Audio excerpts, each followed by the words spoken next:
Okay, I'm gonna be real with you guys. It is 9:36 on a Tuesday night. I leave for AirVenture in the morning.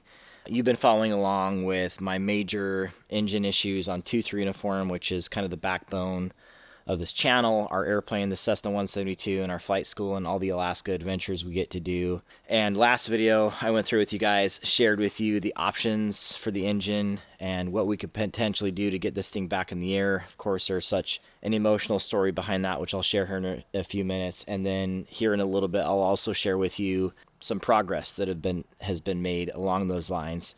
So sneak peek later coming there, so stick around for that. But I've just been having a lot of thoughts about this whole process, and I guess I just want to get it as part of the story before I leave to go south. First and foremost, it's been an interesting summer going through this whole thing with my friend Daniel passing away and just laying low for a while.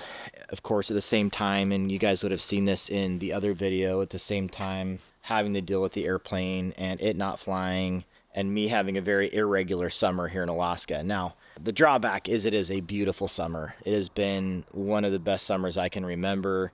You know, we get some pretty dreary, rainy, tough summers here with lots of weather. This summer isn't one of them. Lots of blue skies, lots of great weather, lots of great flying weather, and so it's made me very envious of being in the sky. Yet I have a patience within me that says, hey, it'll come. You know, this whole process is happening for a reason and just kind of needs to play out. So I've been thinking of airplanes, okay, because I've gotten some advice along the way here of why don't you sell 2-3 uniform, or why don't you even buy another airplane and just, you know, put a smaller engine in the airplane, or not a smaller, but, you know, get the airplane up and going again and kind of kick the can down the road and, you know, get a different airplane for training. And some have even suggested selling the airplane. None of those options are really an option for me. I have way too much in this airplane in terms of the pride and the joy and all the work I've put into it. You guys followed my series redoing the panel and, you know, a handful of other things. I've done so many things on this airplane. It'd be fun to do a video just to go through and show you guys every little thing that's been done on the plane and explain every little thing. That would be a fairly simple video to do. But I can't let go of this plane. Not only because of that, because I put so much of my own hard work into it, but also because it has such a huge connection to my friend Daniel.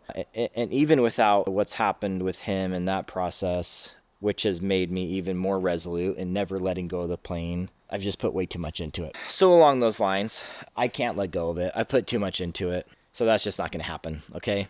So last video, I shared some potential options for the engine, and I really appreciate your guys' feedback on that. Definitely really consider a lot of those things and appreciate your feedback. It comes from all different, you know, angles, people that understand engines and people that don't understand engines, and that's totally okay. I appreciate everyone's point of view. There is something under this little obscurity here, okay? There is something going on here. This isn't the original engine, so sneak peek on that here in a little bit. I'll talk about that for a hot second because I want to keep that under wraps for future videos. Going to more of the emotional connection of this airplane for me, I want to share with you this video clip, which is really special to me. So this video clip is from this last December. I worked with a company called Randolph. They do these great sunglasses. I'm not sponsored by them, but I think they make amazing eyewear. And they came in the town and did a spot, right? They came in, they're like, hey, we want to see you, angle of attack,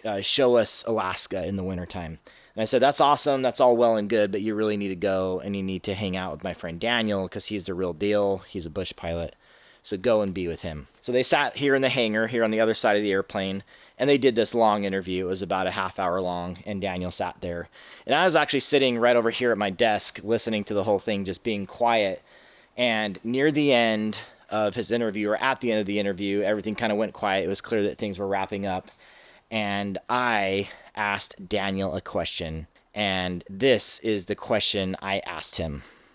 Like aviation training journey a little bit more. Like, you got a 2-3 uniform behind you. Oh, yeah. These guys probably don't even know it used to be your airplane. This is the airplane I bought and learned in. Yeah. Is this the other one behind you? Yeah. Yeah. So this plane behind me here, 2-3 uniform, has a really special place in my heart. when I decided I was going to learn how to fly, one of my friends who I'd bear guided with quite a bit, Trent, he had just bought this airplane up in Fairbanks, and it had quite a Alaskan history. And I bumped into him at the grocery store, and he said, "I've got the perfect plane for you." And within a couple days, I had bought the plane just because I trusted him as a friend. And then I showed up with my neighbor Chris and said, "Hey, I bought a plane. What do you think?" And he said, "You're crazy, but that's awesome." And so together he kind of helped me along the journey and helped teach me in this 2-3 uniform, which has, really special airplane to me. And so it's kind of neat. We've been on this aviation journey together. He taught me, and I soloed in this thing, and just it's been a really special plane. Flown it all over Alaska, and a couple of years ago, we started working together with the airplane, and then finally, Chris decided he wanted to do some major upgrades on it, and so reluctantly, I sold the airplane to Chris, and we flew it together down to Oshkosh as kind of a last hurrah for me, and then we flew it back up to Alaska after it got its upgrades. So pretty neat to be able to own a plane with Chris, with Chris's help, and it's really an integral part of my aviation journey is owning this airplane and flying around Alaska with it, beating up the pattern and going to a lot of cool places. There's a tear in my eye. Is there? Oh. Yeah. The first time I watched that video,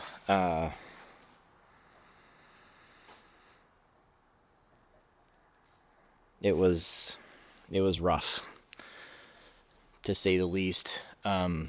Those emotions are more and more leading to joy and appreciation for my friendship and relationship and my time with Daniel that I got to share, especially in this airplane, and not letting this airplane go.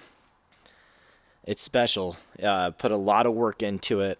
I've had a lot of students in this airplane, Daniel being one of them, of course. My crown jewel, I guess. It's too near and dear to my heart. I know that it's such a central character in the story of Angle of Attack as well, and so many of you love this airplane, and so you're so invested in it. And so she's not going anywhere. Under this blanket here that is covering up the secret contents, there is an engine under here. And it's a pretty amazing story. And if I can just share really quickly kind of how it all came about, you'll recognize elements of this from the other videos that I've done on the subject, okay? So a week after Daniel had passed away, I was here in the hangar and having a really hard time. And I've shared this with you before, but I was having a really hard time thinking about the future of this airplane and the fact that it wasn't going to fly. Of course, the same day that he passed away, I found out about the engine. So I was just really down, okay? So a week later, I was really down. I was sitting here at my desk and had the airplane behind me, and it just felt like this weight was on my shoulders. And I felt like I wanted to fly. I wanted to heal. I needed to get this airplane flying again. I knew that it would continue to be part of my story. I knew that I would continue to be a pilot. I would continue to teach students, etc., because it means so much to me. And I create so many great bonds that way. And so that day, I made a phone call to somebody, and unbeknownst to him, it was a huge lift for me because I felt like, having gone through many of the options and talked to many people already, I didn't have a good option for the engine, and I felt really just depressed, heavy, like this wasn't going to work out for a long, long time. And I called this individual, and they had an engine, and I'm not going to tell you what engine it was. I'm not going to tell you where the engine was or anything like that, but they had an engine, and it was a miracle to me that it was presented that quickly. So that is currently on the airplane now. That did take a handful of weeks for that process to take place. Of course, we're not done with it yet. The airplane is not flying yet. There's still a handful of things to take care of on it to get her safe and flying again. So I just feel incredibly blessed for that. This being very unexpected. Some of you have reached out and you've talked about helping out. And I don't quite know how to phrase this right now because I want to phrase it very carefully, but I do want to offer an opportunity at some phase for those that were willing or wanted to be a part of this new future for 2-3 uniform.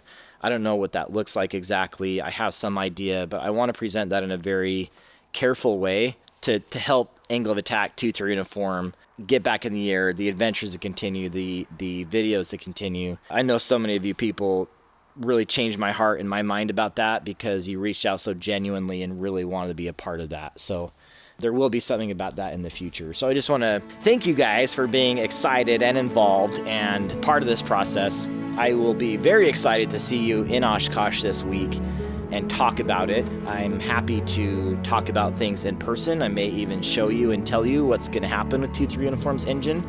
I'm keeping it publicly a secret for now, but can't wait to see some of you and celebrate with some of you at AirVenture, and that's just going to be really special. So 2-3 Uniform, she's on the mend, she's getting there. This is a process, and I just want to give you guys that little update really quick before we move forward. So that's it. I mean, progress always, just really, really grateful for the process now. So again, huge journey going on right now, replacing the engine, getting to where we need to be again. It's going to take some time and patience, but there are a lot of miracles happening along the way.